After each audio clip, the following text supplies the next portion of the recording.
So, welcome to all the subscribers and all the community members. So today I would like to welcome one of the honored member of the astrology community, Vedic astrology community, who is like Anahita Rao.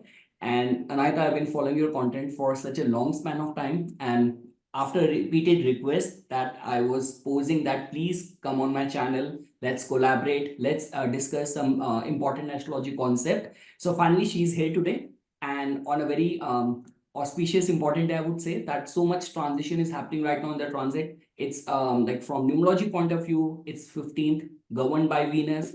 Transiting Moon is also in Taurus, so lot many significance, which also tells about the person who is the guest might have a strong Venus in the chart as well. And guess what? Even the topic on which we will be talking today is somehow hovers around the Venusian energy only about relationship. So, Anahita, first of all, welcome on my this channel. And yeah, first of all, I will just like you to say something about yourself, what brought you from different sector fields to astrology, so much passion, so much research. So please share something with my members, community members. Thank you, Nipun, for having me. I'm very happy to be here, actually. I know we've been talking about getting together for a while now, but it's wonderful to finally come on your channel. Well, I'll just give you a little bit, like a little brief, I think intro is probably enough. But I have been a lawyer, actually, for many years, for 2 decades. I've been practicing law in the UK and the US. I went to law school in the US, then I had my own practice in UK for many years. And I've actually been in Portugal for the last almost 4 years now. And I think astrology has actually been in my life for since I was a child, because my father was into it. He was, into Jyotish. He was into doing a lot of research. And in those days, you did everything by hand. Like there was no like software telling you, where the planetary positions are. So he used to have these books to like map out the timing for everything. So I grew up around that, and that kind of sparked an interest. And so I was always reading about it and doing my own little kind of curious kind of like, how you do when you're a child, you're sort of like, Cancer, Leo, like very kind of basic stuff. And then later down in, I would say, after law school years, I started to get more into it. I started to study more on my own. I also then started to study officially. About 10 years ago, I started to study officially, and I took courses with like very renowned, teachers across the globe. So then so my journey has been quite sort of like slow and steady, I would say. And then I started practicing on my own in 2017, actually, and started the YouTube channel in 2018. So I've been, and now I do it I still practice law. So I'm kind of like, I would say 70% astrology, 30% law. But I think in the next maybe 4 or 5 years, it's going to be 100% astrology, where I will like start teaching more, and that, that's my future goal. So teaching and writing a book or two, yeah. Oh, that's nice. So it's like we get to know so far that coming from a law background, your Saturn must be strong. Your Venus is definitely very strong, because that's the only reason that somehow universe chosen to bring you on my channel in front of me on that chosen day. And along with that, definitely, because if your father has taken so much interest in getting books, reading about it, manually drawing the chart, then in itself means that this knowledge of astrology flows from generation to generation in your family. So you're actually blessed in this regard. So yes, Anahita, so which topic will be you'll be talking today? So because yeah, I'm very much excited that what you have to share with my audience, with my community. Yeah, absolutely. So I have actually drafted a presentation on this topic. And I think I've been quite thorough. So we're going to have to probably split it up into two parts, Awesome. Yeah. Part 1 series and part 2 series. But the whole thing is going to be about relationships. So we're going to talk about the title of the topic is Deep Dive into Relationships. And we're going to talk about various aspects of relationships, from compatibility to late marriage, I'm going to touch on the point system also that people, Yes. there's controversy, like less and less astrologers are using that. So we're going to talk about various aspects of a relationship because it's a topic that interests pretty much Everyone. everybody. Yes. On that note, I'm going to share my screen with you, Sure. and we're gonna go through the PowerPoint presentation together. Yeah. Sure. Yeah, because even if I were to share my own experience as well, like if I were to do a percentage of the consultations which I get, so yes, 70% of the times it's the concerns about marriage, finding someone, marriage, relationship, and it's like we have to evolve with the time and era and the period as well. Like lot many people are living together without getting married, so like there's so many complications. So yes, Yes. astrology also has to be evolved. Yes, absolutely. Absolutely. Marriage is not what it used to be, right? It's not, and there's an option now. Like, not everybody needs to marry, right? There used to be a time when people got married for very practical financial reasons, societal reasons. That's less and less the case now, right? So we have other options. So on that note, let's start the talk. And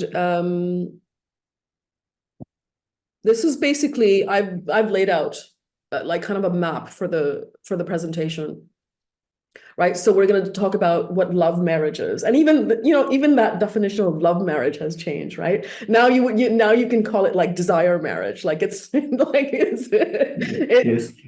become a Rahu dominant theme rather than Venus dominant.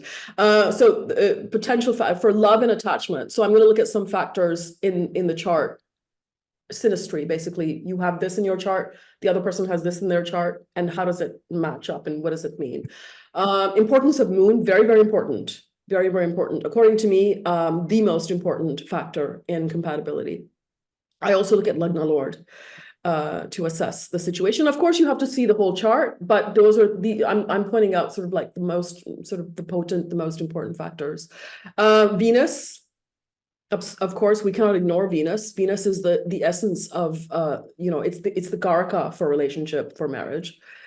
And then we're going to talk about the point system a little bit. Then we'll get into I think the second we'll do a second presentation, and we'll talk about the late marriage factors and timing, because that's a huge topic. Yeah.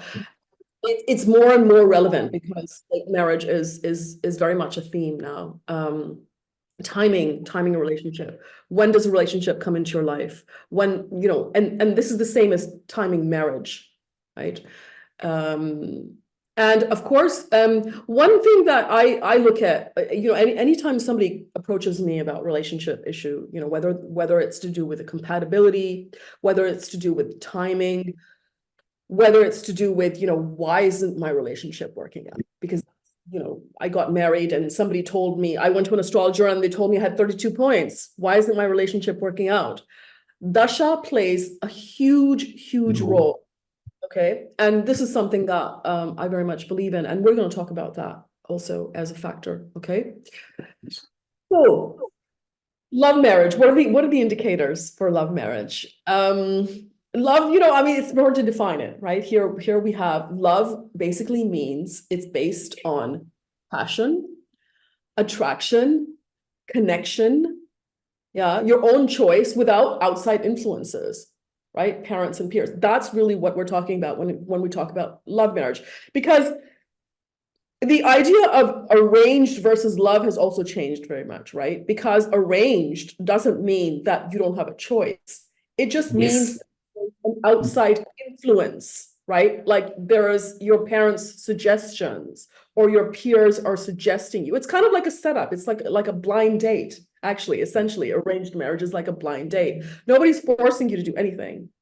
I mean, even in my parents' generation, when they got married, it was an arranged setup, but they had full choice. Yes. So it wasn't that, there was an idea that, okay, you have to marry this person, nothing like that, right?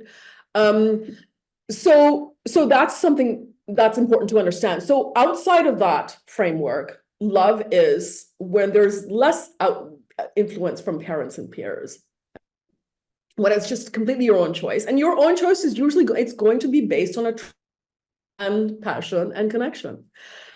So the more factors that are present, the more likelihood of you having a love marriage. So we're going to look at what those factors are, yes, in your chart. So do you have these factors in your chart? Do you have these conjunctions in your chart?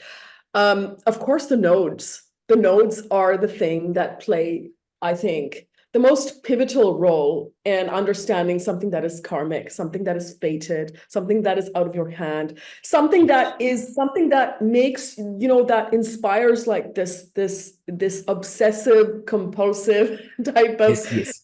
Attraction right? also. where Yes. you where you don't understand it. You think, okay, it's there, it's strong, it's not going away, this connection. But what is it? Where is it coming from? Why is it so strong? I mean, there's no logical reason behind it, right? Yes. So, okay, well, the nodes must be playing a role. And the nodes almost always are playing a role. Whether you're going through a Rahu Dasha or a Ketu Dasha, or whether you have these conjunctions in your chart, right? Rahu Moon conjunction. Moon is a Jal Tattva planet. Moon and Venus are the two relationship planets. So whenever they're conjunct in a chart, the tendency of the person tends to be, if you have a Rahu Moon conjunction, to seek that thing, that hold, that somebody needs to have a hold on me, that passion, the attraction, the connection, right? That's the tendency of the Rahu Moon person. Rahu Venus, strong likelihood that there's a karmic link between the person.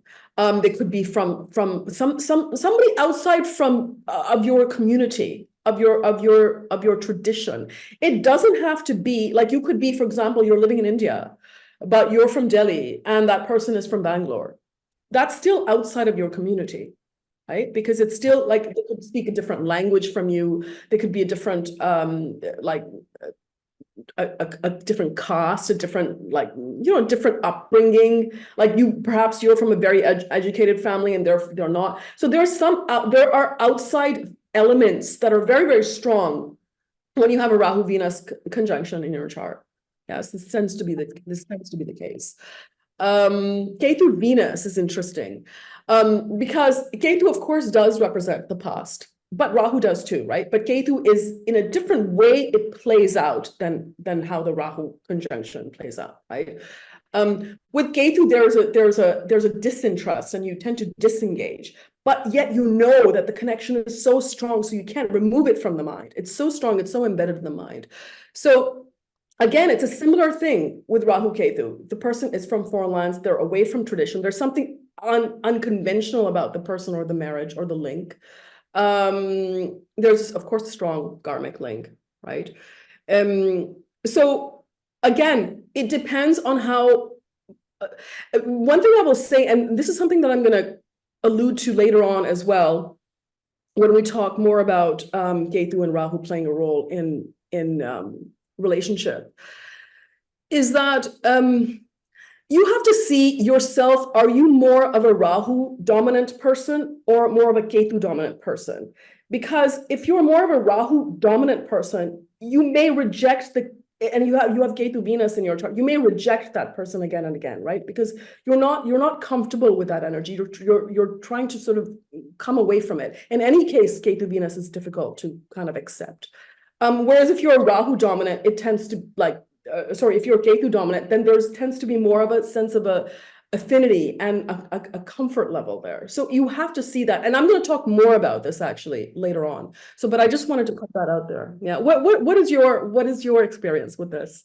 Yeah, see, another definitely. So, like, very rightly said, like, because whenever we talk about for any attraction to happen, like the good part about Rahu and Ketu, and whenever they influences Moon and Venus is that the spark happens in a very sudden way. So, like, for example, you will go to let's take up an acting class, or let's take up any coaching class. You go somewhere. So the minute you are meant for someone, or there is some sort of karmic tie with someone, so the what do you call that that energy or that spark will happen very instantaneously. Like suddenly you will feel that surge. Like the way like other planets work. So they take their own good sweet time in order to develop a chemistry, to develop a attraction or something. But whatever happens with Rahu and Ketu, it happens in a very sudden, sparking way. And definitely, the thing is that like generally we say this thing that Rahu is something which creates a lot of obsession. So when Rahu is influencing Moon and Venus, what I've seen in lot many charts is that definitely native by himself becomes very obsessive for the partner. And in lot many cases, Ketu Venus, if it is in a dignified way, so irrespective of the fact that native might be detached in the relationship, but the person will still stick with him or her. So yeah, but very rightly, very truly said, Anahita, when it comes down to sparking up, like because in today's day and age, no one can force anyone to anyone, right? And we have the see because with this all these shorts and reels, people's attention span is going so low. Like I remember I was doing this reading for this girl. I looked at her chart. Her main concern was about marriage. I looked at her chart. I looked at her transit, dasha, everything. I said, your time period is running good. What's happening? Are you not getting any proposal or what? She said, no, but I'm looking for some more, something much better. Like, see, finding a match is not like shopping on Amazon, right? You keep on swiping. So the thing is, if you have Rahu Moon, Rahu Venus, Ketu Moon, Ketu Venus, it happens in a very sudden way. So the minute you will land at that person's photograph, you will land at that person, okay, you will get to know that okay, he or she is the one meant for me. Right. So yeah. Yeah. Right. Now let's proceed. Yeah. Absolutely. And that's a very important point that you made about people generally nowadays in this era. The attention span is so low. Yes. And there's an idea that, it is like shopping. It's like, Something better. Something better. Yeah. I'm going to upgrade. The next person's going to be better. Or Yes. the Yes. tendency not to stick around when something small goes wrong, right? When something small goes wrong, which does in relationships all the time, things go wrong, and you get into disagreements or fights, and just cutting off people, right? Like that. So we have to we have to factor that in, because if we're talking about compatibility, there's a confusion out there sometimes that, oh, well, it didn't happen because it's not meant to happen. It didn't happen because he said this and we don't agree. No, those are small things. The fact of the matter is that if you're not valuing relationship enough, then those small things are going to be big things, right, in your mind, and that's going to create confusion or like this thing. Okay, so let's move on. So these are some other factors in the chart that can create this desire for love marriage, or where you can attract a love marriage rather than something that is more of a setup. Rahu in the 5th, Rahu in the 7th house, Rahu in Libra, because Rahu in Libra is essentially like Rahu in the 7th house. Okay, placement of Venus in the 5th. So here's something that I notice. If Venus is in the 3rd or the 8th house, especially if it's Gemini or Scorpio, but even if it's not your 3rd or your 8th house, let's say for you, Venus is sitting in Scorpio, then for you, that sensual attraction, the sexual attraction is very, very important. So it's going to be difficult for you to go for an arranged setup, like where you look at other compatibility factors, because you're going to be stuck on this thing. You see that, like people who have Venus in Gemini or Scorpio or 3rd or 8th house. And if Gemini or Scorpio contain malefics, this can be difficult sometimes for married life. Okay. Moon Venus together is an interesting one. So this can bring that thing that I was talking about, where you keep changing partners, right? Because you tend to just be overly sensitive. Like you read too much into sometimes something that's not there. So if the person isn't catering to your needs, or if the person isn't there for you, right? Like you've texted them or you've called them and they're not returning your call and they're not texting you back, you see it as a rejection and you go to the next person.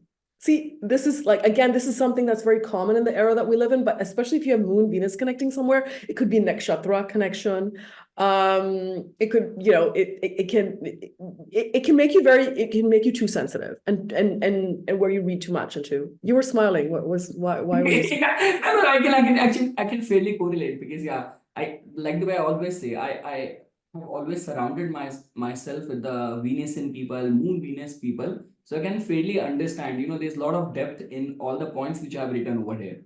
Yeah. So yeah, so okay, so if I have to add something to rightly things what you have mentioned here, Anahita. So see, to begin with the very first point, Rahu in the fifth, seventh house definitely is a indication that you will be very much obsessed towards the partner, and also like if Rahu in Libra, so that will definitely accentuate all those qualities. You want your partner to look good, your partner could be materialistic, and definitely you want your love life to be highlighted and being talked about. So all these other qualities, all the Rajasi qualities, when Rahu is going to be in the Libra, will be highlighted.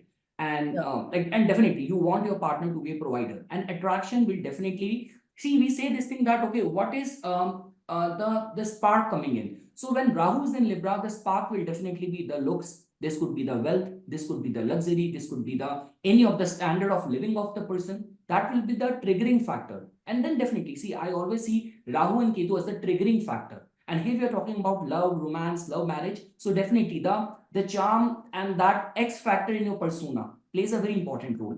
So yes, Rahu in the fifth, seventh house exists, Rahu in the Libra, placement of Venus in the fifth house, devotional, and definitely Venus in the fifth house. Fifth house is the way your mind function. The like in the Kal Purush Kundli, somehow your heart is over here. So I would say this thing that your the functioning thought process is lot Venus driven, like love, romance, harmony. All of that will definitely have a major say in your thought process.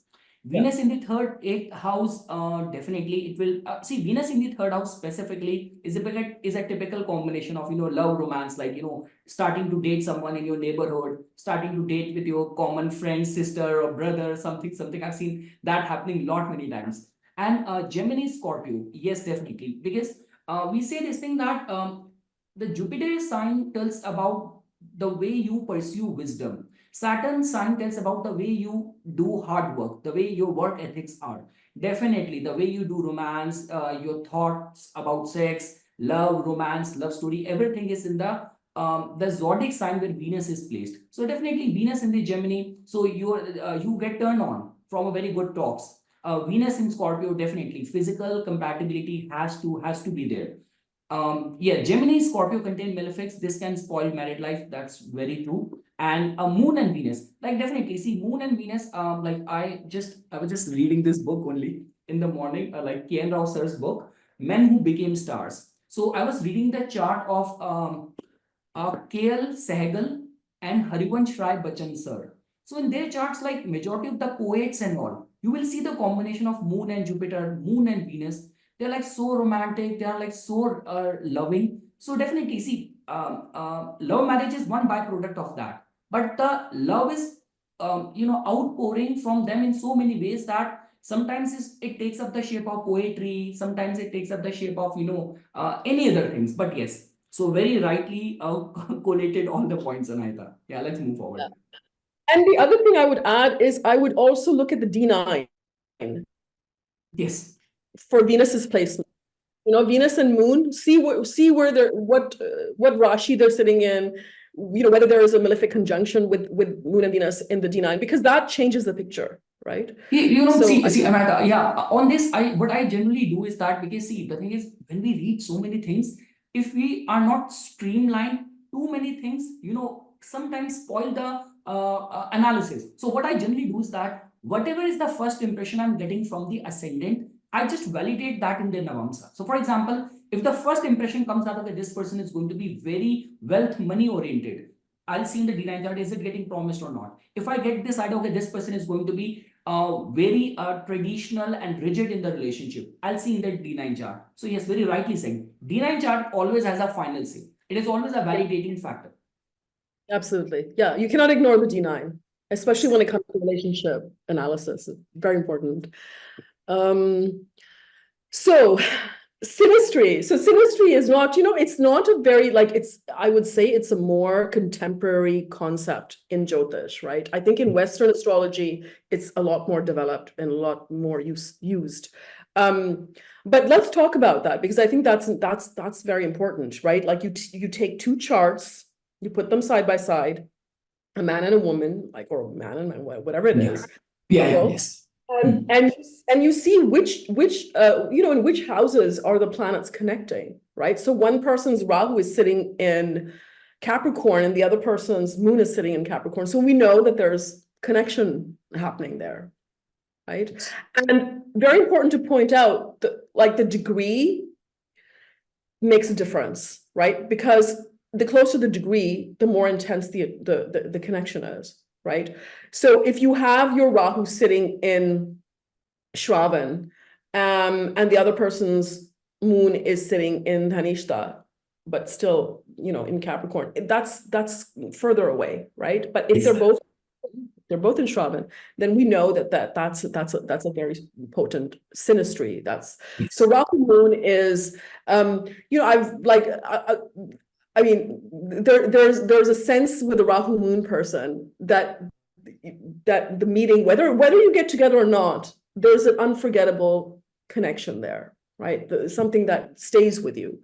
Um, why? Because the moon, as we said, is very essential in relationship anyway. So moon is basically the sum of your existence. Rahu is an astral force, right? So this relationship can be very intense. And you can even remember. Now, when I say remember past life incidents from common lives, it, what it really is boils down to is like those deja vu moments. Like there's something about that person that feels so familiar and you don't understand why. Like maybe the way that they wear their shirt, like or the colors that they like to wear, or the coffee that they like to drink. Like there's just some such familiarity that you just feel like you know the person from a very long time. That's the connection essentially with that. Um, the attachment is deep and it can be very feelings dominant, right? Because we're talking about the moon, and Rahu is basically what? Energizing the moon, right? When it's coming to the other person's chart, it's basically energizing that. So feelings can be very much dominant in the relationship. So again, that can make it very sensitive too, right? That can make things very sensitive because anywhere that Rahu Ketu fall in the other person's chart, that's an area that's something that you will really feel because that sensitizes that planet that it hits. Ketu moon, a feeling of this is of course also very, very deep connection, emotional connection, and creates a very close bond. There's a sense of emotional security also with this one. Whereas I think with the Rahu moon, the emotional security, I think it's more excitement. There's a feeling of excitement. Whereas Ketu moon is a feeling of, oh yeah, this feels like I know this. Like I've been there before. And it feels like the connection that you have with people that you know very well in your life, right? Your best friend or your brother or sister. Like the bond feels very, very, very familiar, and you tend to have similar emotional reactions. This is something that I've noticed actually quite a bit with Ketu moon, is that you're thinking about things, the way that you think is quite similar, and your reactions are also quite similar to things outside of you, which can strengthen the relationship. Obviously, it does make you very, very dependent on the other person. So there's a feeling that A, I can't let you go, or B, I can't live without you. Like they're depending on, again, how dignified this placement is, that always makes a difference. So Ketu is a fire that doesn't die down with water. This is something that I heard Sanjay Rath say once in a class, and I and I thought, you know what, this is very interesting, because moon is what? Moon is what? Water, right? Yeah. So it's what, no, he said it in the context of like when you have this, um it's not, it can create a lot of fire between people also, right? Like it increases that level of, because Ketu is a fiery energy. It's a fiery planet, right? Rahu is more air, it's more vata. So it's expanding the moon's qualities. Whereas here with Ketu and moon, it can create a lot of like friction. You have a lot of, you have a lot of fights, but then you always come together again. Because it is a fire that doesn't die down. It just keeps going. It could be, and that's why we call it a past life connection, because it could have been going on for years and lifetimes, and it just doesn't, like, the memory is there. The memory is still there. So this is a very, very strong synastry, Ketu and Moon. I think the one thing that I will point out about this, it does matter. Here, your age does matter and what phase of life you are in. In other words, if you are very, like, you're in the phase of life where you're very ambitious, you're seeking your goals, and you want to experience life and you want to do this connection can feel like it will hold you back, like it will make you stagnant, and because you feel like the other person won't let you go, so you feel a little bit caged in. But if you are in older years of your life and you want to settle down and you are like, you've done all of those, like, seeking what's out there in the world and experiencing, then I think Ketu Moon can be a very, very good connection, and a very it can create a very deep bond, which is very helpful. Again, close to the degrees, more significant, as I mentioned, but also, again, check the D9 also, right? Both people's D9. What is your experience with the node, the synastry with the nodes? Yeah, Anahita, you actually covered it very beautifully. Definitely, we are still sticking to the same point that in today's day and age, where the attention span is so low, so there has to be a glue, something which is so like hypnotic kind of attraction, which is binding to people together, where there is no fear of society, community, securities. It's just the love, space, and need for each other in the relationship. Definitely, those are the areas which Rahu and Ketu only hold this potential to bring that sort of chemistry, attraction, and need for each other in the relationship. Now, definitely, see, the thing is, you're very right. See, Rahu Moon dynamics generally works much better when you're very youthful. Like, when the body hormones, everything is rushing up, like in your 20s and 30s, when you want to go for that adventure thing, experience life. And definitely, because whomsoever person's natal alignments, whomsoever is going to be bringing his or her Rahu to other person's moon will definitely make the moon person go through a lot of new experiences, adventure, excitement, something which will open up the door of conscious awareness and something. And if we have to take it from Ketu and moon point of view, definitely Ketu is a very, very spiritual bond. So definitely something which can take you to the roots of, like, understanding the deeper harmony of the relationship, deeper nitty gritty of the relationship. So right the way you said, even I will be a much stronger advocate of that. If I were to make a comparison, I would still say this thing, that the bond in the Ketu moon is going to be much, much, much more stronger, where there will be this instinctive feeling that even when even right now you are at home and you have this gut feel that something wrong is happening with my partner, something is not going good, something is happening within the mind of that person. That is a thing which you see a lot many times in couples and all. And like a lot many times people say this thing. See, the truth is, you will see the face similarity in the face only in the facial features of brothers and sisters, like obviously siblings, right? But there has been a spiritual saying in one of the Katha Vacha preacher I was listening to, that even in those cases, like where the couple are so deeply, madly, passionately in love with each other, somehow their face also starts resembling some sort of similarity in their facial features as well. So that sort of bond generally comes with Ketu and Moon. With this could be that, some instinctive connection with each other, some past karmic connection with each other. So very beautifully mentioned by you, Ketu and Moon. Definitely, that person, I can never let you go. And Yeah, the way you talked about, definitely whatever we are seeing over here, we have to validate that in the D9 chart as well. And yes, closer the degrees means more significant, more stronger the bond is. yeah, absolutely. Absolutely. And then we have more here that I think are very, very again, moon. Moon is as you can see with all of these connections, the moon is the main character here, the planet that plays the most pivotal role. Sun Moon, this is actually something that is very much touted in like Western astrology. They just like, it's like the connection, right? I think they call it the soulmate connection. And I think it works quite well, right? Because if you think about it, the moon is following the sun, right? Right? Like in astronomy also, like when we talk about a full moon and a new moon, right? Yes. That's what's happening. The sun is fixed. So if we talk about this from that point of view, basically the moon has just found the sun and they're merging.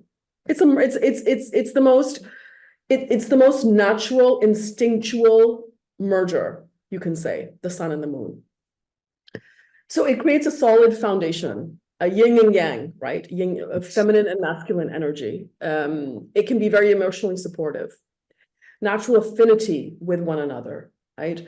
So now one thing is important to see is the state of the sun, right? So let's say the man is the sun and the woman is the moon, but the sun is highly damaged. Maybe it's sitting with Saturn and Ketu. Maybe it's sitting with Rahu, which is not helpful either. So the moon is going to reflect what the sun is putting out, as it does. So if the man is putting out that energy, the moon is just going to reflect it. The woman is just going to reflect it, or vice versa. If the woman is the sun and she's putting out a certain type of energy, the man will reflect it, which is harder for a man to deal with. But so this is something that can be extremely good, or it can also come with some problem depending on, again, it depends on the dignity of that sun in the chart. Yeah. Jupiter moon. Jupiter moon is, I think it's really an excellent bond, because Jupiter is that planet that we look at. It's dharmic, it's basically the dharmic planet. So we look for that for even when we talk about transits, what are the best transits happening to solidify a relationship, to get married. We always seek to see, is Jupiter impacting your Venus? Is it impacting your seventh house? Is it impacting your Dharaka planet, right? So these are good times for you to form a relationship, form a union, get into a marriage, that kind of thing. So similar concept. So Jupiter, moon, there's also very friendly rapport if you have Jupiter and moon connecting in the chart. And it can very much be a solid base for a commitment also. Certainly you will feel very optimistic around this person. Like if you're the moon person, the Jupiter, and you will just be, you will just have a tendency to feel uplifted by this person. Saturn moon, again, this is something that doesn't feel like it feels very heavy. It feels binding. It can certainly bring a solid commitment. You will never forget this person. The Saturn moon conjunction is actually, as it is with Rahu and Ketu. These are heavy, slow moving planets, so they create an impact, right? They're touching that moon, and so this is another one that I think is very potent synastry. Now, one thing I want to point out is if you have these both ways, that's even stronger, right? Like your Saturn and my moon and your Saturn are connected. Oh yeah, yeah. Right? It's something that's quite sort of it's also very rare to find, but certainly makes it a lot stronger.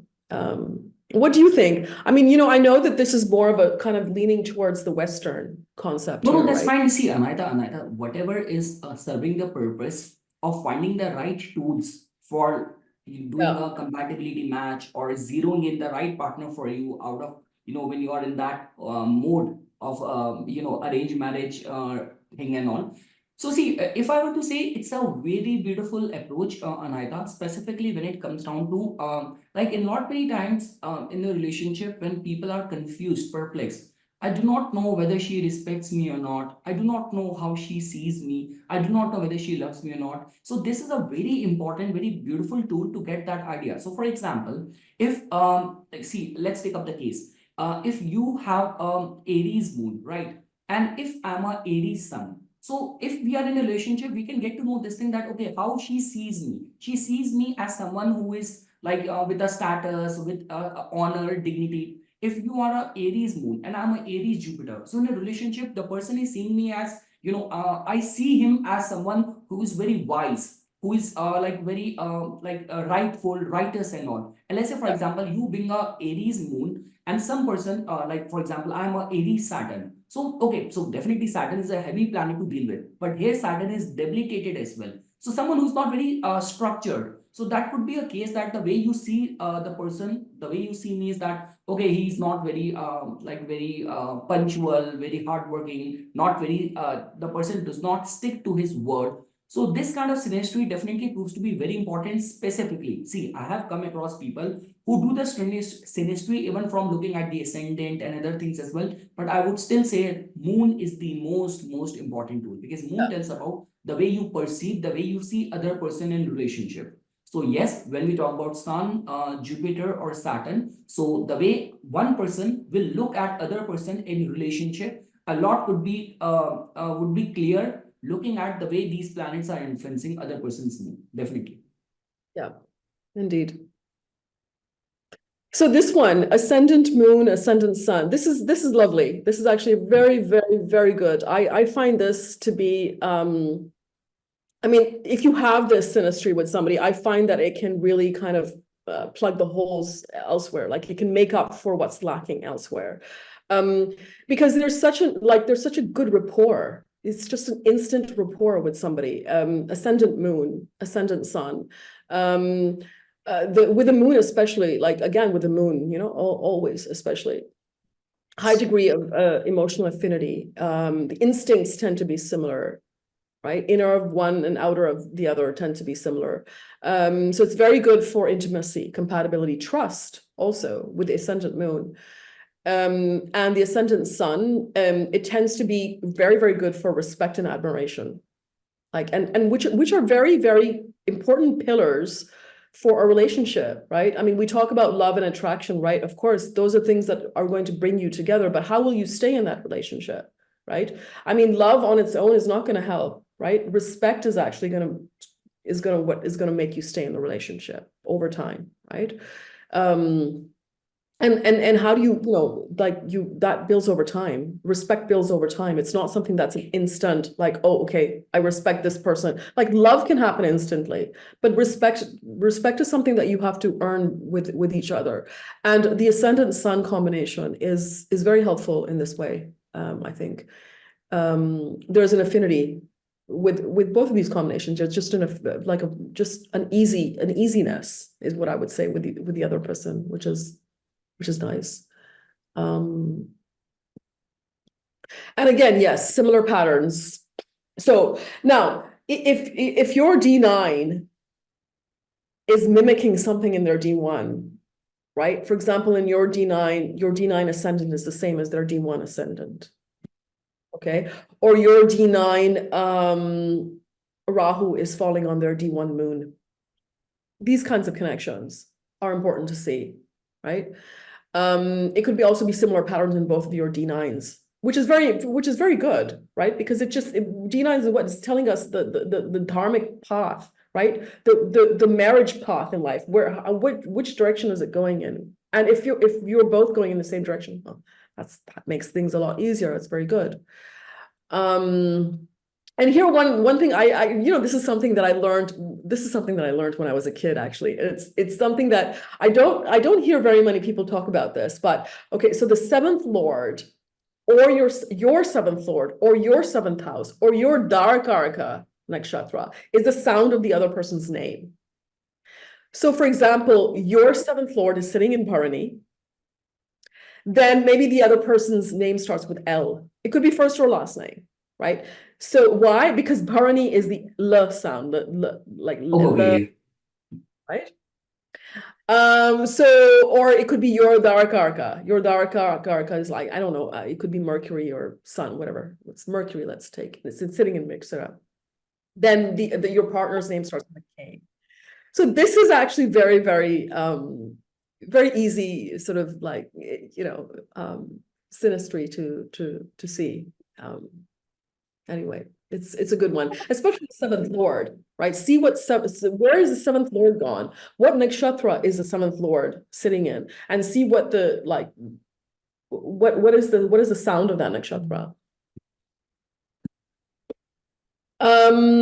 So again, we're back to this importance of moon in relationships. The moon is the foundation, of course, of compatibility matching. Yeah, like even when we talk about the points-based system. Most important, though, is the condition of the moon. Okay, because you could get 32 points or 34 points or whatever it is with somebody, but what if your moon is sitting with Saturn and Ketu? And you're going through the dasha of one of those planets, Saturn, Ketu, or Moon. That's difficult because you could, for example, find the perfect match, but you don't believe that they are. You have so much self-doubt. You have so much fear. You have so much hesitation. All of those things will ruin that relationship, that connection. So that connection could be very, very strong, but that belief that you have in finding someone suitable is not very strong at all because your moon is so highly afflicted, right? If there's a Jupiter aspect, that's very good. That really kind of modifies the situation a lot, right? So with that Jupiter aspect, yes, you could have those fears and doubts and that pessimism, but that aspect will say, okay, yeah, but so what? I mean, I can still see that this would work. And I can still understand that this fear and pessimism is coming from me. It creates that awareness, right? Jupiter is what it's going to create that awareness, especially if it's well placed in your chart and it's aspecting that combination of Moon, Saturn, Ketu. So it's very, very, very essential to understand like what is the condition of Moon, and this is for a man and a woman both. Okay, we have to understand what is the condition of the Moon in their chart. And by the way, I would see the D1 and the D9 for this. Very, very important. And we know that, when it comes to dasha sequences like Vimshottari, the moon is the reference point anyway. And moon is Jal Tattva, just like Venus. They represent the water element. And water is actually the most important element for developing and sustaining relationships. The most important. In fact, when we talk about remedies, when it comes to relationship remedies, you just have to remedy based like water. That's it. You have to increase that in your life somehow. It's the best remedy for relationship. So moon is, as we know, waxing and waning. So it's always going up and down. So you're always thinking different things about the same person, right? You could be the same, like one day you could love them, the other day you could hate them, right? It's going to be on and off, on and off, on and off, right? So the nature of the moon is like that. And so this is why the connection, which is based on the moon, can very easily form, but it can also easily break unless you have other things holding you together in that chart, right? And your moon should be like in good dignity. It also depends on what dasha you're going through. If you're going through a positive dasha, like in the example I gave you, like you're in moon, you have moon, Saturn, Ketu conjunction, but Jupiter dasha, it's not going to affect you as much. Yeah, it's going to be there. That thing is, a part of you. But that Jupiter will overlook that and just, it will help you get into a relationship and get married and even have a family and all those things. So it depends on the dasha highly also. What do you think about this? Yeah, yes, definitely, because like Dasha definitely plays a very significant role in bringing out things, completely changing the condition and prevailing circumstances of a person. So yeah, like I guess that's what the most like driving factor, because you might have a very affliction, like lot many afflictions in your natal chart, but the running time period is very supportive. So it is going to support you. Same is the case when we do like one thing, Anahita, which I use whenever I'm doing a like compatibility match for people is looking at their dasha as well. Like, is in the next 5 years down the line, how both of their lives are corresponding with each other? Are they both running a good time? Or if, let's say, for example, one person is going through any health hazard or something, how the other person's time is supporting over there? So definitely dasha plays a very important role. And yes, because in today's day and age where everything is like so self-driven. Like the decision making is so strongly concentrated on the person, where people are not caring much about, specifically in the metro cities and all, in people living in the West and all, where they are like completely responsible for their own decision when it comes down to marriage and all. So moon becomes most important. Moon and Venus becomes most important. So here we're not talking about the Ashtkut Milan and other things. All what matters is moon, then becomes the synastry, and third thing becomes the dasha. How the That's running time period is coming up with both of the yeah. people in the relationship. Yes. Yeah. And I always say this, I mean, you could be in a bad dasha and you could just see the flaws in your partner, right? Like, and you will only see like the flaws and you will concentrate more on those. And but you could be in a good dasha, you won't see any of those flaws. I mean, you like even if they have one or two, you will overlook it. You're like, oh yeah, Look so at it. what? Yes. You'll Yes. say so what? No big deal.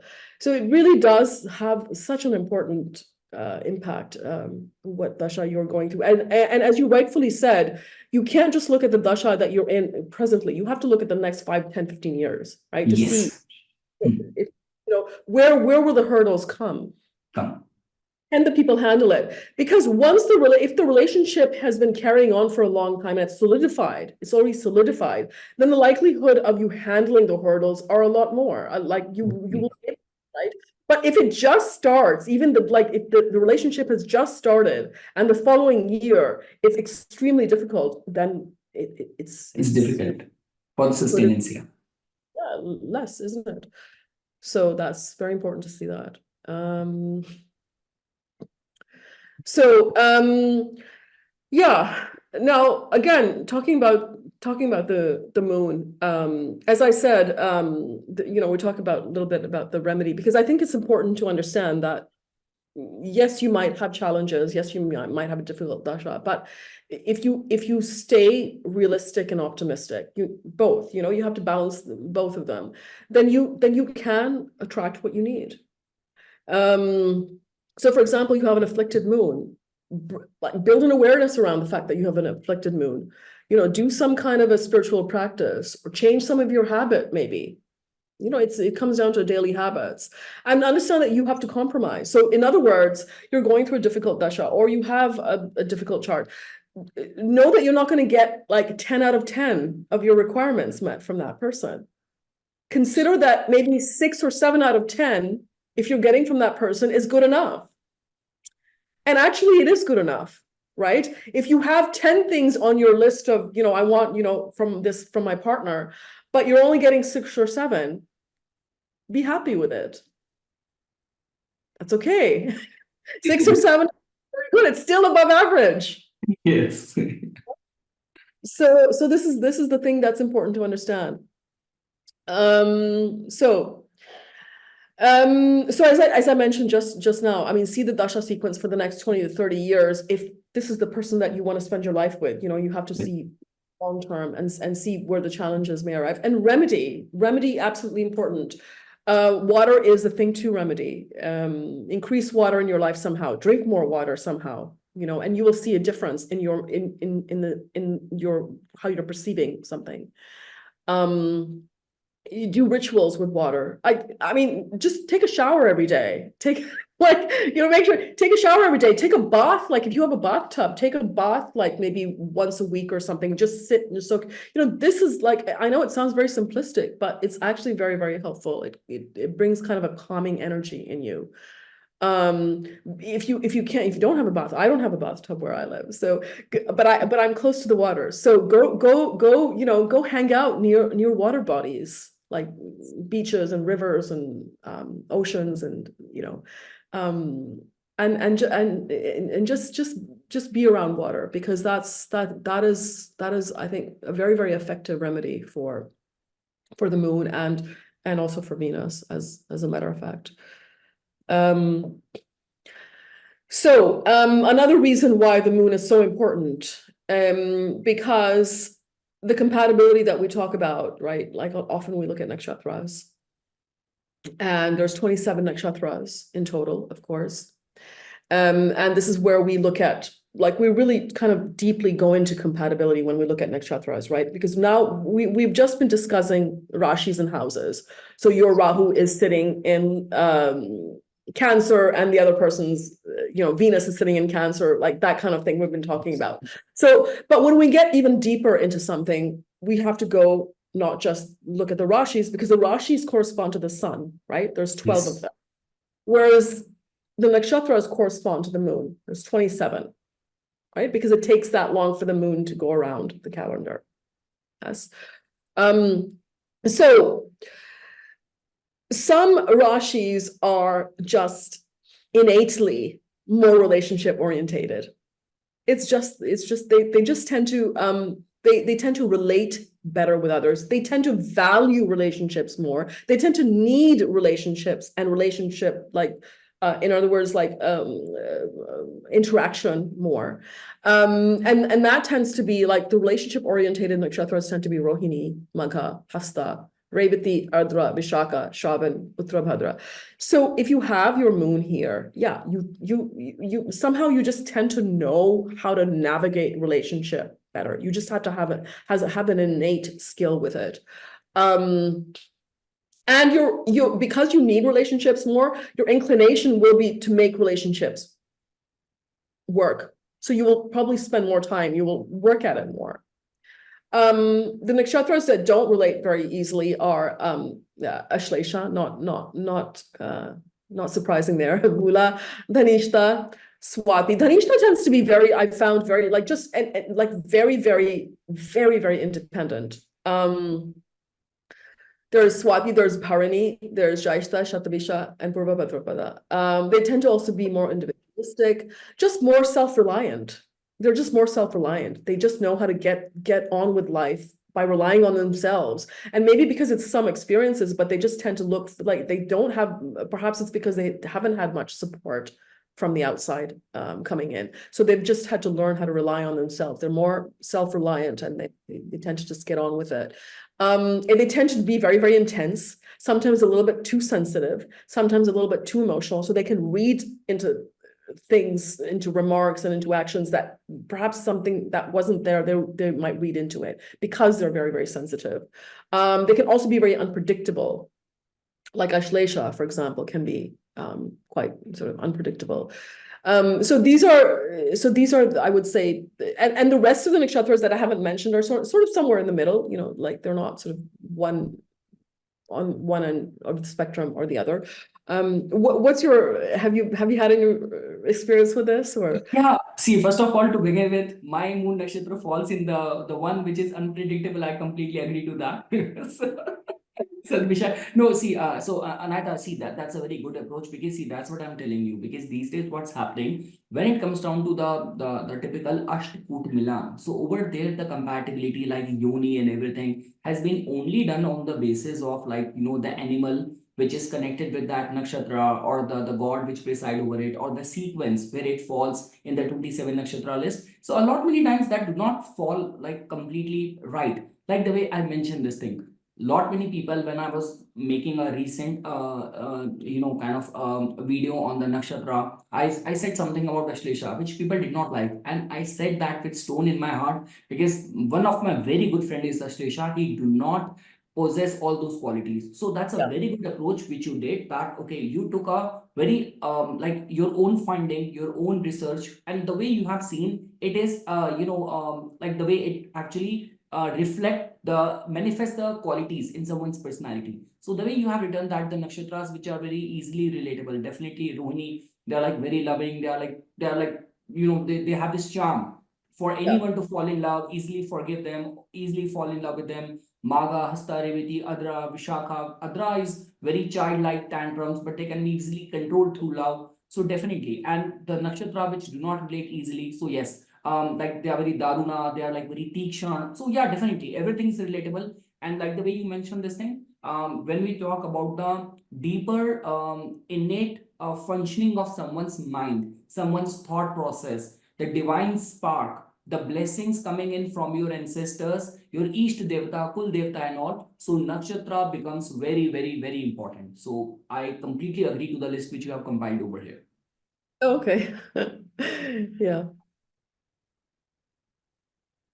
But see again, like, so let's say your moon is sitting there, yes. But what if you have the majority of your other planets sitting in the relationship orientated nakshatras, right? No, no. See, the thing is that that's what we say. Like you have, we have compatible mates for everyone, right? So, like, this could be a case that if I'm in that unpredictable thing, this is what I guess, Anahita, this is where the Manglik dosha also works, right? That's what we say, that if you have Mars in the eighth house, you will only gel well with someone who has got Mars in the eighth house. So if you have Mars in the fourth house, look for someone who's going to be as intense as you are. So let's say, for Yeah. example, if I'm like Sadbisha, so I might get along well with some of the other nakshatra which is there in the unpredictable, which is very strong, which is very ferocious. So I guess, I, yeah, I completely. I can say with experience that's the case. Like for me, like I from personal experience, because I'm also falling in that in that zone.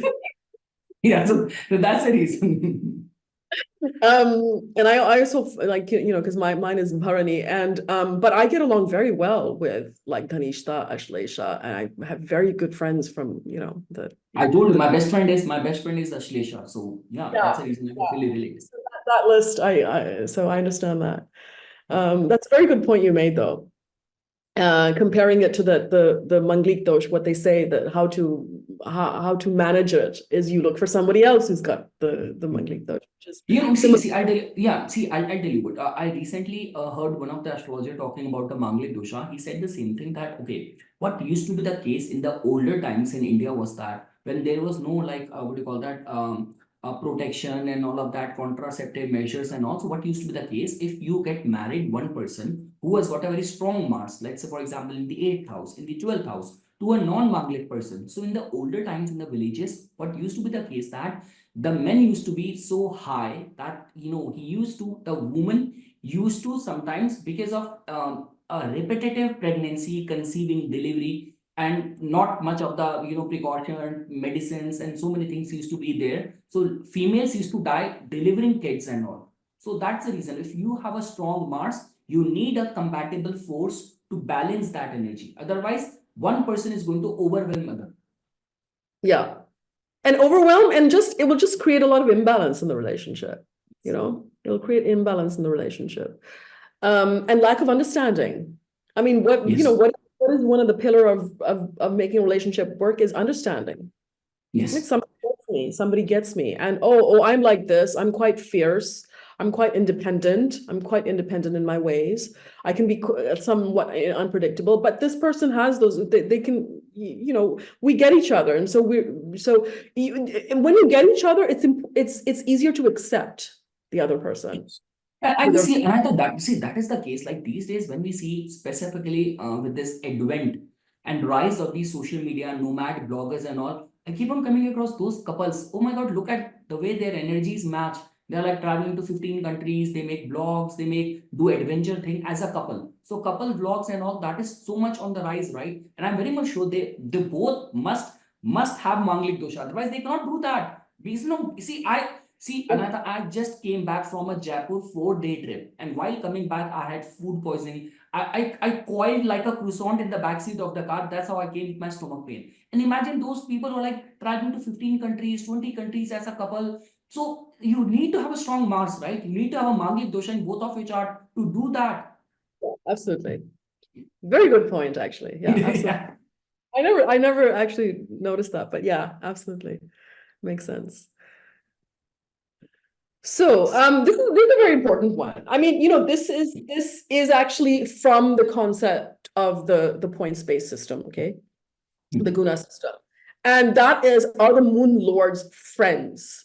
And I think that this is a very useful aspect of the point space system. I know that some astrologers have completely binged that system, but I still look at it. I mean, I think there's some stuff that's outdated and doesn't apply as much, but then there's bits about it that actually are very, very sensible and logical. And this is one of those bits. Are the moon lords friends, right? So for example, you have a Mercury moon and the other person has a Mars moon. That's difficult. That's Yes. difficult. Grametry. Yeah, it's very important. Yes. Right? Because your beliefs can be different, the way of seeing things. So it creates problems in the everyday, especially in the everyday life, how to like run your everyday life. Um, So it does get modified, however, depending on if you have other planets sitting with the moon. Okay. So, for example, you have moon with Saturn in Cancer. If you just have moon in Cancer, then a Capricorn moon or an Aquarius moon might be difficult energy for you. It might be difficult to get along with. But what if you have moon with Saturn in Cancer? Then it's no longer moon in Cancer, right? It's got Saturn's influence. So then you can get along better with people who have Aquarius and Capricorn moon. If not, if you just have moon in Cancer, then you would get along very well with Leo, because that's ruled by the sun, and sun and moon are considered friends. Aries and Scorpio, because it's Mars, because moon and Mars are considered friends, right? So moon of both partners, see if they have a friendly relationship. That makes it easier. That makes it easier just to understand, again, understanding, just to understand each other, to accept each other. Taurus and Leo, for example, not, that's out of sync. Why? Because Taurus is Venus and Leo is Sun, and Sun and Venus don't have a friendly relationship. And for the same idea, look at that with Lagna Lord also, right? So, for example, maybe your moon aren't, maybe you're a Virgo moon and the other person is a Scorpio moon. That's not very compatible, because that's Mercury and Mars. But what if what if one of you is Sag Lagna and the other one is Aries Lagna? Well, then that modifies the situation, doesn't it? Your moon lords aren't compatible, but your Lagna lords are compatible. So then we have to kind of balance it out. Personally, I place more importance on the moon. I mean, I just think that kind of, is it is in itself enough to see. But you can go another layer and see the Lagna Lord. And what I do, like when people come to me for compatibility readings, I actually have a 10-factor test that I look at. Yes. These are 2 factors. One is the Moon Lord compatibility, and the other is the Lagna Lord compatibility. So this is important to see. What about you? What do you tend to place importance on those? Yes, yes, Anahita, definitely. Like for example, see, whatever you are saying, that is very realistic, practical in modern day world. It needs to be followed step by step, the way you are taking the slide. You see, and that is the only reason, Anahita, like out of the what do you call that, in the ninth, the combination which we do in the Ashtput Milan, in all those typical 36 Guna Milan and all. So the only 2 things which I used to, which I still give more emphasis, rest of the things I can still overlook over the modern day context. But it's the Graha Matri, which you rightly mentioned, the friendliness of the moon and the ascendant. And the second thing is the Nadi. So that will take later on, because out of the 36, it has got the major points, maximum points. But yes, right on this slide, Graha Matri becomes very, very important. Otherwise, you are putting 2 arch enemy thought process in a same battle zone. It's like, imagine here, like you are putting a Aquarian moon with a Leo moon. There will be attraction, but there will be bitterness as well. So unless Yeah, and until there are not other overriding factors, for these 2 people to sustain a relationship will be very, very difficult. So yes, right. very true. The moon friendliness, moon graha matri becomes very, very important. And of course, importance of Venus in relationships. So Venus, of course, plays an integral role, just like the moon, right? As I mentioned, they're both Jal Tattva, water, essential for relationship harmony. Venus is also considered to be semen, thus essential for procreation. So Venus is basically what? Venus is the desire agent. So it's the planet, it's that connection that like it's what brings in the relationship, the attraction, right? And even if you're in a Venus dasha, you're in a Venus bhukti, that's going to be the time when you're going to think about relationships. You're going to be making an effort to find a relationship partner. So afflicted Venus is difficult because it loses its relationship capacity. It could be afflicted due to conjunction with malefics. It could be because of its placement in the 6, 8, 12 houses in your chart, unless of course it's exalted or it's in Multrikon. Yeah. This is from Parashara. So very important to understand what Venus's role is in the chart. Okay. Because, for example, if you have an afflicted Venus, you could attract, and you have a good, like your moon is well placed, you could attract people, but then maybe you're not able to sustain the relationship, right? A good Venus in the chart is going to help you sustain that relationship. So now Venus rules Libra. That's we know that, and we also know that Libra is a multicone sign for Venus, not Taurus, but Libra, right? So it's what contracts. It's responsible for establishing relationship rules to create balance, to create harmony. So again, so you might be like very easily attract people, but are you able to sustain that? And that's again Libra, right? Because Libra is long-term relationship, it's committed relationship, it's contracts, the contract that makes the relationship committed, right? Marriage in this case. So what we have to see is, where does Libra fall in your chart to get an idea of how you're perceiving relationship and what you're attracted towards. Yeah. So first you see where Libra is in your chart, and then you check where Venus is situated from Libra. And if you want to go a couple of layers further, then you can check where is the seventh lord from Libra, what is sitting in the seventh house, right? But Libra placement is important. Is there a planet that's sitting there in your chart? For example, you have Mars in Libra. This can bring violence in the relationship. It could be verbal abuse also, like it doesn't have to be physical. It could be someone who seeks younger partners. You have Sun in Libra. So for you, power position is important in a partner. You're attracted towards powerful partners, to power, to people that have status, that have high status. You're attracted to that.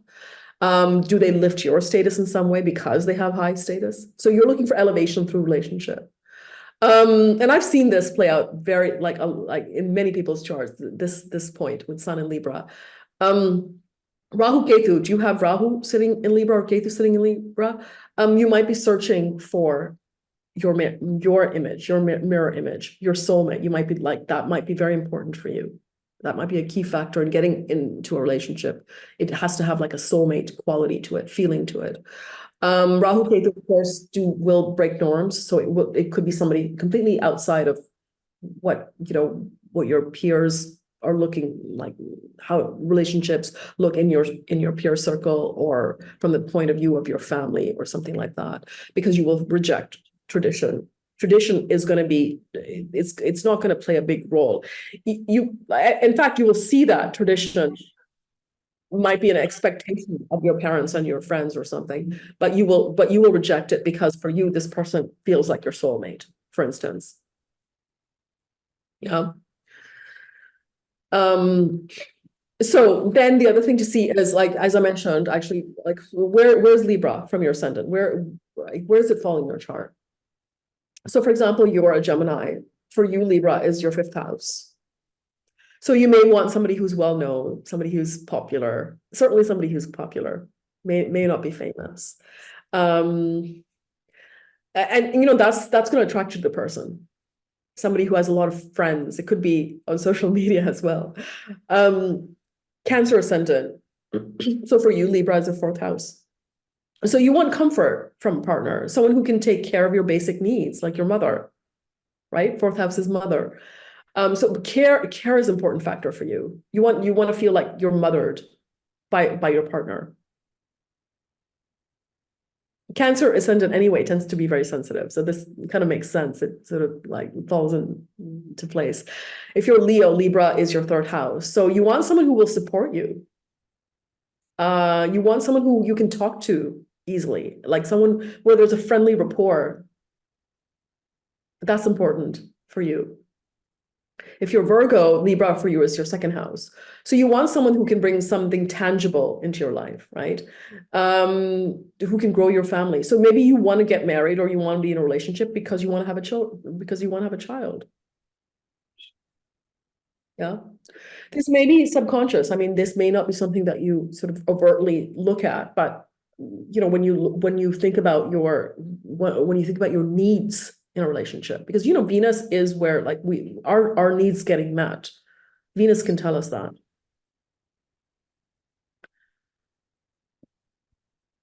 So finally, yes, good up points.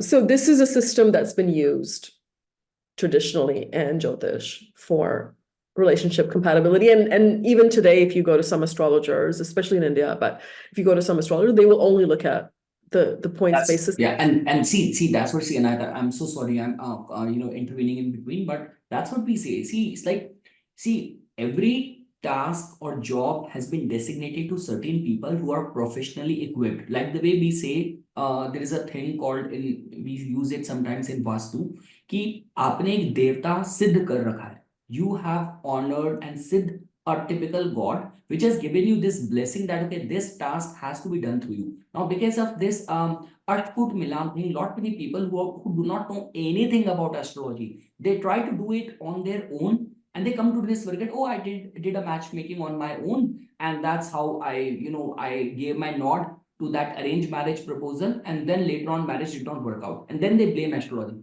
Man, did you actually consider a professional astrologer for this? Because Ashtkut is one aspect of it. There's a lot of things which goes into it.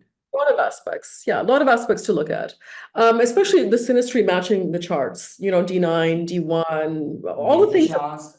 Like if you're really gonna, do a thorough analysis, you have to go through all of those steps. That's a must. I actually, a friend of mine I met the other day, and he recently got married.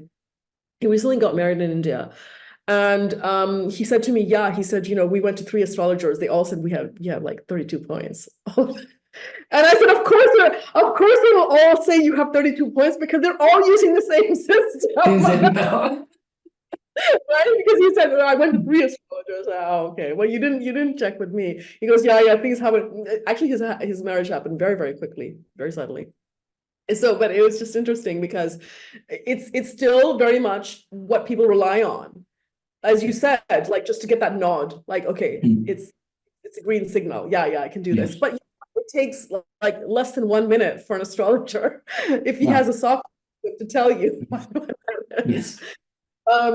So it's not enough, I don't bin it. Like, some astrologers, especially nowadays, the good ones, I mean, you hear about even on YouTube, they call it an obsolete system. But I think it's important to have a glance at it. Like, I don't think it's useful to just bin it completely and say, it's completely useless, because there's a couple of factors there that I rely on. I mean, the one that we discussed, which is the moon lord compatibility, and so one reason, of course, to bin it completely is because relationships have just changed so much. What we need from the other person, right? We no longer, like, a woman traditionally no longer needs a guy to like feed her and clothe her and shelter her, right? Like, these needs are being by women themselves. So what we need from a relationship has changed. How we relate to one another, what we expect from our partner has changed a lot. Right? Why have we even come together as 2 people? That has also changed because not everybody wants to have children. So that's the other thing. So there's just so much that has changed, and therefore it's not a system that you can rely on completely and say, okay, check mark, and that's it. There are, of course, some things that are timeless, your basic needs, so moon compatibility, right? What nakshatra is the moon sitting in? Energies of that nakshatra should match the energies of the other person's nakshatra. Because that can determine how you will behave with the other person, right? When you get into a fight, when you're feeling negative emotions, how will you behave with each other? Will you be there for each other, right? Because that's what strengthens relationships, doesn't it? Yoni compatibility, I think, can be useful information, but I don't make a judgment on it, right? Sheep and tiger, for example, do mix well. Elephant and monkey tend to be compatible with many other. And you had mentioned something before. You had alluded to something about Nadi. Yes. So what is your take on that? See, the thing is, with the Nadi thing, it's like, because see, one thing is that in the Ashtkut Milan, it has got the majority of the points. Second thing is that they say that, it is going to have a concern over the health.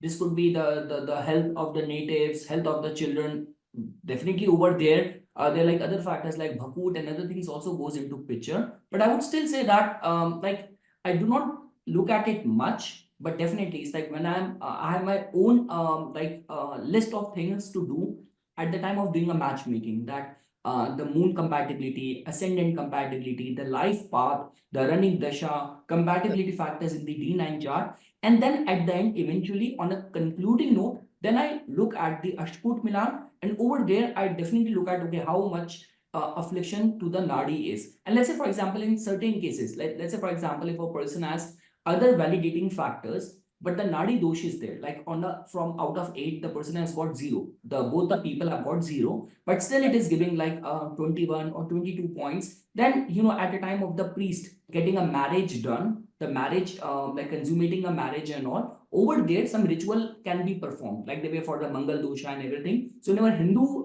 rituals, there are like certain list of remedies and all, rituals and all, which can be performed. So Yeah. yeah, that's how you can deal with it. Yeah. And what about like for the nadi dosh, if you have it, do you not feel that if the couple doesn't want to have children, then the nadi dosh is not relevant? Um, yeah, see, the thing is, yeah, then this could be a case, but like the way they say that, see, the thing is, Anahita, I'll tell you what. See, if you go down in the different regions in the India and all, like the way, for example, in India, if you go to the northern belt, like specifically in the Haryana, if you go Yeah. to the Haryana side, in Haryana, when you come across those cases of the honor killing, so for them, they take it so seriously that two people, they say, they even go to this extent that, okay, you cannot get married to someone where people have got the same nadi, because they say somehow your both and your lineage is connected. You're like in a way brother and sister. Right. So they go to such an extent, and then this result in the honor killing and all. So see, the thing is, the way these things have been designed, they have been designed on the context of the tradition, culture, joint families, and all. Like the way lot many people say this thing that, okay, these nakshatra, whatever has been written about the Gandamoon nakshatra does not matter a lot. See, but you have to understand that, okay, I do not believe in it, that's fine. My partner does not believe in it, that's fine. But if I'm living in a joint family and God forbid something happens, like, okay, I got married, I have an elder brother. I got married to a girl, and she has got a Jyeshtha nakshatra. So that means Jyesht means eldest brother, something like that. So they say that once she will get married to me, my elder brother is going to get affected. So like there's so many things which has been designed. So yeah, see, I do not know how much is the superstition to it, how much is the fear attached to it. But being a astrology consultant and giving predictions in India to the traditional conservative families is very different compared to giving a prediction to a modern day nuclear couple, working couple living in New York. Because all what matters to them is that, okay, they should have compatibility in the relationship. They both will be supporting each other's dream, ambition. They should have healthy kids and all. And even if they do not want to have kids, at least they will be compatible and supporting to each other in their life journey. But all these things, Nadi dosha and everything, I'm telling you, like there are like certain provinces where like we still have honor killing. That, okay, how come you got married in the same Nadi? It's an offense which you have done. So yeah, that's the reason. Yeah, no, and you're very right. Like it's not something that, we cannot say just because me and you are, we're living in metropolis cities and we're like, our Yeah, education. see, that's what I say, Anahita, that's what I say. Desh Kal Patra. So for me, yeah, but whenever I'm doing it, see, that's the reason. Sometimes people feel that, okay, they give the chart, okay, now you make the prediction. No, bro, it's like astrology consultation is like it's like a counseling. It has to be two-way interaction. The way, see, okay, I have my expertise, I have a relevant skill and all to, guide you through your planets. But Yeah. if I do not know where you're coming from, everything changes. Like the same chart of someone living in New York, or the same chart of someone living in Jhajjar, Haryana, or in Patna, Bihar is different. You have to look at the chart from different angle. Yeah, totally. Agree. So I thought should we take a break? 5 minutes? Yeah, sure. We've been talking a lot. Please take a break. Take a break. We take a break 5 minutes and then we're gonna come back and talk about late marriage and just Sure. glide right Thank you.